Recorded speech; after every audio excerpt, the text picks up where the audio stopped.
Well, we were very fortunate with the house in that the builder that had looked at it, anyone that had looked in that regard, they couldn't get over for an old house. It was such a dry house. Yeah. And even when we dug down, there was absolutely no dampness. We were very, very fortunate that. Whereas these are on an elevated site, so that would have helped as well. But it was an extremely dry house in that regard. They knew how to build the good houses back then. And the width of the walls and all. And, the sheer width of the walls themselves was a foundation in their own way. Yes, exactly. So, I think one of the things actually that we missed out on was the SEAI grants. Now we did get a small one towards the end of the project for the installation in the attic, but we weren't aware of the grants at the start of our project, so we had kind of gone too far down the line to go to the one-stop shop.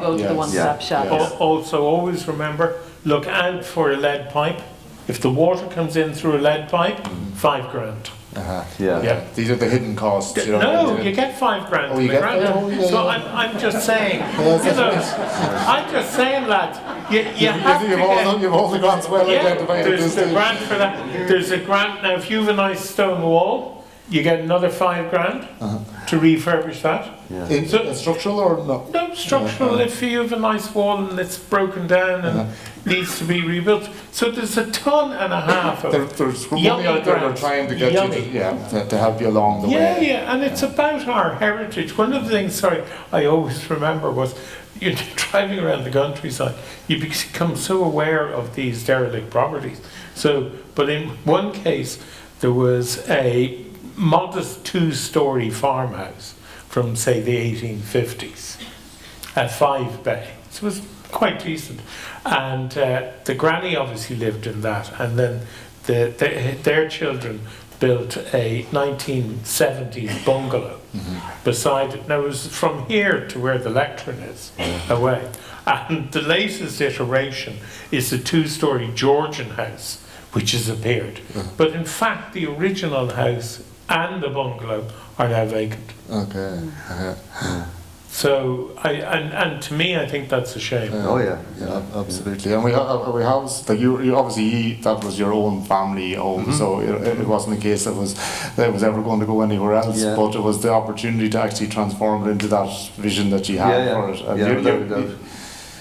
You have a daughter doing the Leaving Cert, did just finish the Leaving Cert, so it'll get good use. But that's part of the reason why we actually waited until now to move in.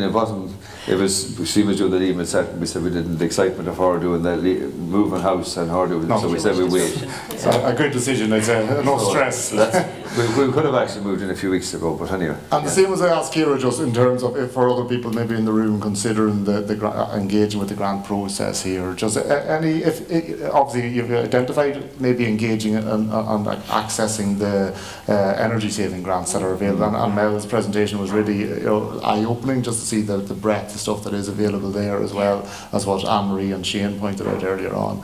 But any other things that you might have done differently, or just that you did well and you'd recommend other people to do? We went and we looked at other people's houses. So don't be afraid to talk to your friends, neighbours, friend of a friend. And we've asked people, or people have asked us to come and see our house, and you get great ideas from talking to people. And the other contributors mentioned about the Facebook groups. I was on Facebook with a couple of groups, and there's great advice on them, or even just topics of interest and ideas and stuff like that. So you get great inspiration from joining some of these groups and talking to other people and looking at other people's houses. I'm prepping for tonight. There's an incredible couple of communities out there that are living this here and offering as much advice as they possibly can. Any advice yourself? Yeah, there was a fab gentleman from NZEB who you can do sort of 1-day courses, 8-week courses, all about insulation. So you can actually learn how to do it properly. And there's also, if you go and look to, there's probably no VEC going just left, are there? Is that my age? Oh, it's my age. But if you go to the local colleges, you'll find there's carpentry courses, there's painting, there's woodwork, and if you're genuine about saving money, that's how you do it. Very good. Yeah, there's great options out there, and as we said, a great community there, and a great local authority, Leitrim County Council, trying to help people along the way. So, folks, sorry, Colin, on that. Finish up there. I asked the question.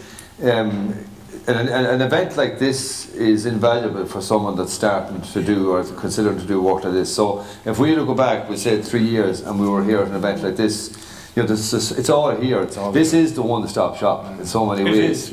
Because it's here, you can talk to so many people. So I have to say, on behalf of Amanda and myself, hats off to Leitrim County Council. This is fabulous event. Absolutely.